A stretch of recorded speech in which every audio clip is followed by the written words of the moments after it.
Қайырлы күн баршаңызға. Бүгін сковородкада 30 минутта дайын болатын гүлханым пісіреміз. Ыдысымызға 1 шай қасық тұз, 1 стакан су және де 2 ас қасық сұйық майымызды құйып, үстінен ұнымызды салып, жұмсақ қамыр илеп аламыз. Достар, менің каналыма тіркеліп, өз үлестеріңізді қоса кетсеңіздер. Менің жасаған тағамдарым ұнаса лайк басамыз. Мінекей менің қамырым дайын болып қалды.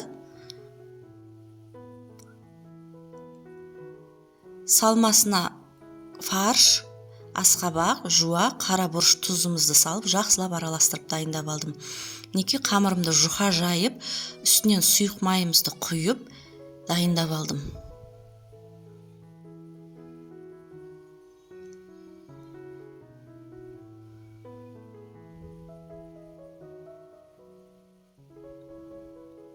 Қамырым дайын. Осылай шетінен кесіп аламыз. Қамырымыздың ортасына салмамызды салып, гүлханымызды түйіп аламыз.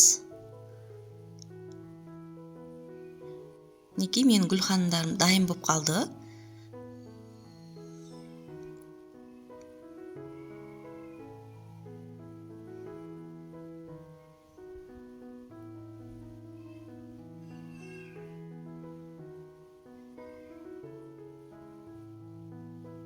Отымызға табамызды қойып, сұйық майымызды құйып, жуамызды үстінен сәбізіміз, картобымызды салып, баяу отта қуырып аламыз.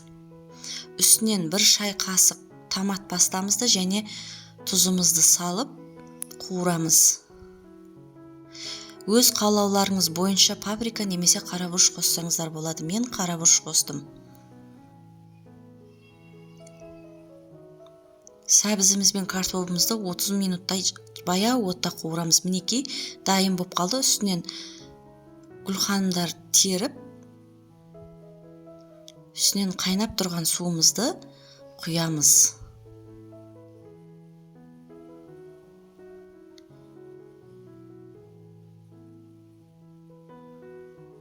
Мінекей гүлханымдар дайын болды. Ас болсын.